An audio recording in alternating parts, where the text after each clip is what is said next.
Ada satu aturan di panti itu. Jangan pernah sekali-sekali menutup pintunya. Karena yang di dalam lagi nunggu.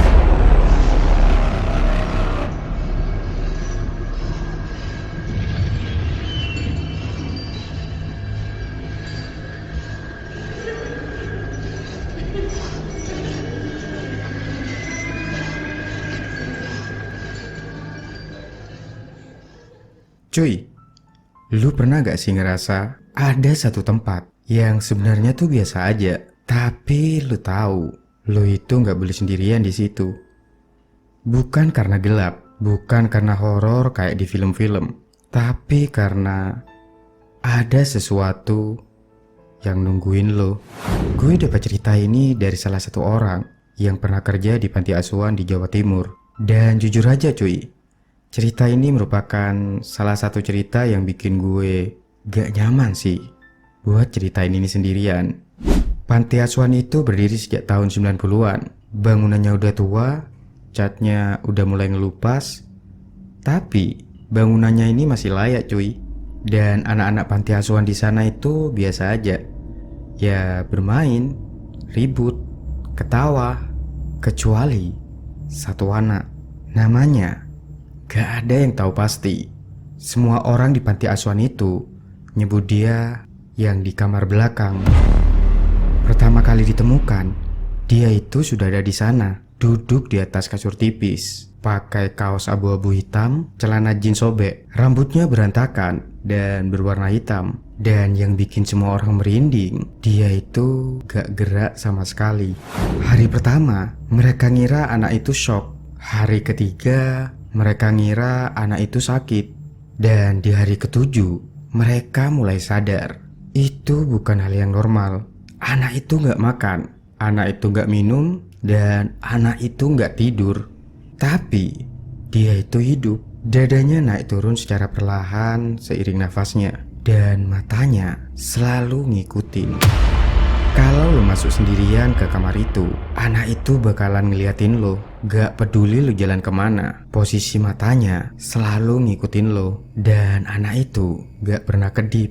Dan selama 10 tahun, sejak kemunculan anak itu di kamar belakang, 10 tahun cuy, anak itu tetap berumur 7 tahun. Sampai pada akhirnya, datanglah seorang psikiater dari kota Surabaya. Orangnya pinter, logis, dan gak percaya hal mistis. Dia bilang, ini cuma kasus ekstrim. Saya bisa jelasin. Akhirnya, dia pun masuk ke kamar itu sendirian. Dan kemudian, dia menutup pintunya.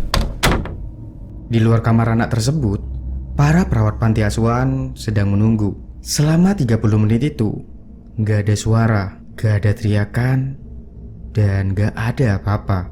Dan pas pintunya terbuka, si anak tersebut masih duduk, masih diem, masih natap. Tapi psikiaternya hilang.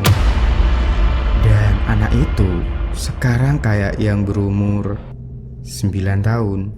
Sejak kejadian itu, suasana di panti asuhan itu mulai berubah. Orang-orang mulai takut, tapi polisi tetap masuk. 2 orang polisi masuk ke dalam kamar si anak tersebut. Mereka berdua itu ketawa, seakan-akan ngejek cerita anak tersebut. Dan mereka pun juga menutup pintunya. Sama seperti kejadian sebelumnya, selama 30 menit itu gak ada suara apa-apa, gak ada teriakan, gak ada kejadian apa-apa. Sunyi aja.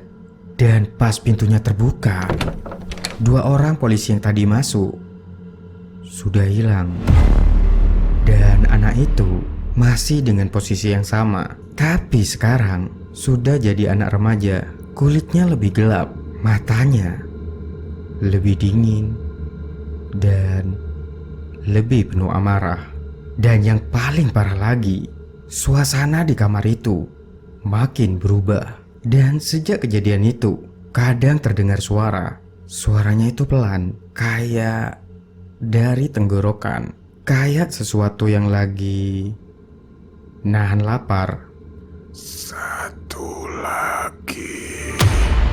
Mereka yang ada di panti asuhan tersebut mulai panik. Hingga pada akhirnya kantor polisi di kota tersebut mengirimkan langsung 10 orang polisi. 10 orang polisi itu masuk ke kamar anak tersebut secara rame-rame. Pintu dibiarin terbuka dan semuanya masih aman.